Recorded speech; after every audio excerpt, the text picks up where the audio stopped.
মেহেরপুরে গ্রীষ্মকালীন আগাম পেঁয়াজ চাষ করে লাভবান হচ্ছেন কৃষকরা। শীতকালীন মুড়িকাটা পেঁয়াজ যেখানে ৩০ থেকে ৪০ টাকা, সেখানে আগাম গ্রীষ্মকালীন পেঁয়াজ বিক্রি হচ্ছে ৬০ থেকে ৮০ টাকা কেজি দরে।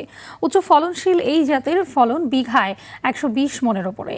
লাভের পাশাপাশি সংকটকালীন ঘাটতি মোকাবেলায় এই পেঁয়াজের আবাদ ছড়িয়ে পড়েছে জেলার বিভিন্ন এলাকায়। মেহেরপুর থেকে মাজেদুল হক মানিকের পাঠানো তথ্যচিত্রে আরও জানাচ্ছেন আব্দুল হামিদ। মেহেরপুরে ভরা শীত মৌসুমে গ্রীষ্মকালীন আগাম পেঁয়াজের আবাদ হয়ে আসছে প্রায় ১০ বছর ধরে। এবছরও জেলার বিভিন্ন এলাকায় হয়েছে উচ্চ ফলনশীল এই পেঁয়াজের আবাদ। অক্টোবর থেকে ডিসেম্বর পর্যন্ত পেঁয়াজের সংকটকালীন সময়ে মিলছে ভালো দাম। মুড়িকাটা থেকে কেজিতে ৩০ থেকে ৪০ টাকা বেশি দরে বিক্রি হচ্ছে এই পেঁয়াজ। প্রায় দ্বিগুণ লাভ হয় খুশি চাষিরা। তবে দেশীয় বাড়ি পাত ছাড়া এই পেঁয়াজের উপযুক্ত বীজ পেতে বিড়ম্বনায় পড়তে হচ্ছে তাদের।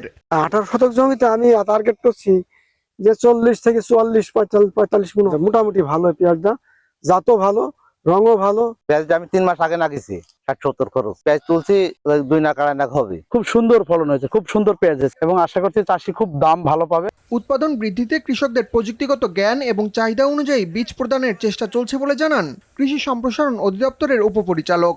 যদি চারাটা রক্ষা করা যায় তাহলে মূল জমিতে রোপণের পর বৃষ্টি হলে আসলে ক্ষতিগ্রস্ত হয় না। কৃষকরাও এটা সম্পর্কে ধীরে ধীরে জানছে এবং তারাও এভাবে প্রস্তুতি নিচ্ছে যে আগামী বছর গ্রীষ্মকালীন পেঁয়াজ করলে তারা পেঁয়াজ তোলাটা শেডের মাধ্যমে করবে।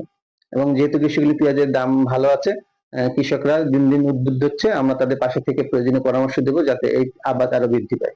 কৃষি বিভাগের তথ্য মতে মেহেরপুরে এবার ১৩৮৫ হেক্টর জমিতে গ্রীষ্মকালীন পেঁয়াজের আবাদ হয়েছে। উৎপাদন বৃদ্ধি করা গেলে এ সময় পেঁয়াজের দাম কমার পাশাপাশি কমবে আমদানি নির্ভরতা। আব্দুল হামিদ, RTV।